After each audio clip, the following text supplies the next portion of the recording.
কবি নজরুলের যেই বিদ্রোহী দুটো লাইন যাকে ওসমান হাদি তার আদর্শ মনে করত, আমি চির বিদ্রোহী বীর বিশ্ব ছড়ায় উঠে আছি একা, আমরা স্পষ্ট মনে করি খুনের সহায়তাকারী এবং পুরো খুনি চক্রকে বিচারের আওতায় নিয়ে আসতে হবে।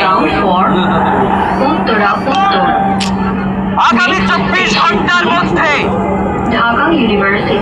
স্বরাষ্ট্র উপদেষ্টা এবং সহকারী উপদেষ্টা খুদাবক তাদেরকে জনতার সম্মুখে এসে তারা এই খুনের ব্যাপারে আগামী গত এক সপ্তাহ ধরে কি পদক্ষেপ নিয়েছে তা জনসম্মুখে জানাতে হবে।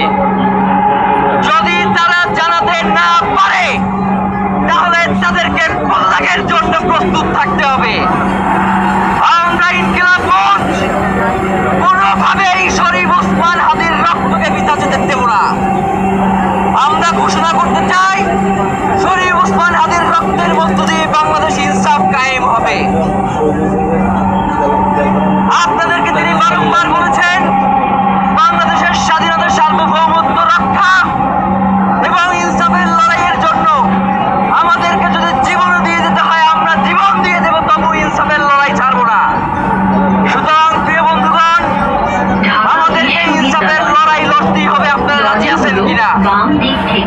এবং সেই সাথে আমরা আরো বলতে চাই নিরাপদ দূরত্ব বজায় রাখুন। সিভিল মিলিটারি ইন্টেলিজেন্সের মধ্যে ঘাপটি মেরে বসে থাকা আওয়ামী দোসরদেরকে চিহ্নিত করে গ্রেফতার করতে হবে।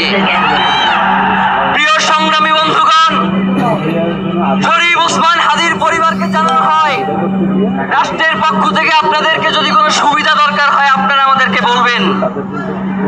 আমরা শরীফ ওসমান হাদির পরিবার থেকে রাষ্ট্রকে জানাতে চাই যদি এই রাষ্ট্রকে রক্ষা করতে শরীফ ওসমান হাদির পরিবারের 5 সদস্য তার ভাই এবং বোনদের যদি রক্ত লাগে তারা দেওয়ার জন্য প্রস্তুত রয়েছে, তবুও এই খুনিদেরকে চিহ্নিত করে বিচারের মুখোমুখি করতে হবে।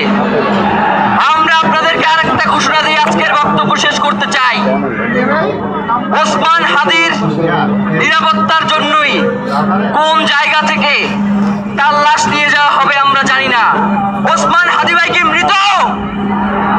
তিনি আমাদের লক্ষ কোটি তরুণের মধ্যে জীবিত রয়ে যাবেন ইনশাআল্লাহ।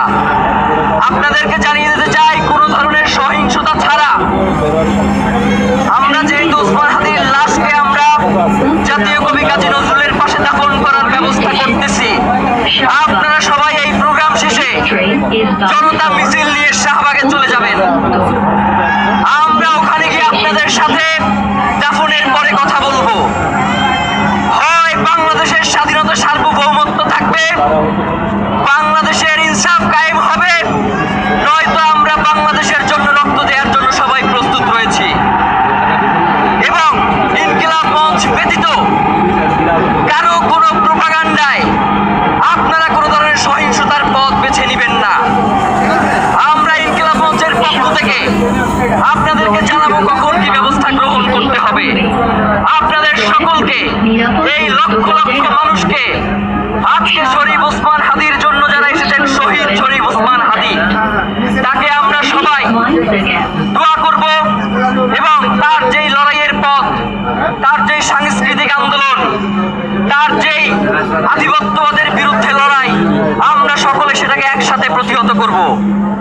বাংলাদেশ জিন্দাবাদ, ইনকিলাব জিন্দাবাদ, নারায়ে তাকবীর, নারায়ে তাকবীর, দিল্লি না ঢাকা,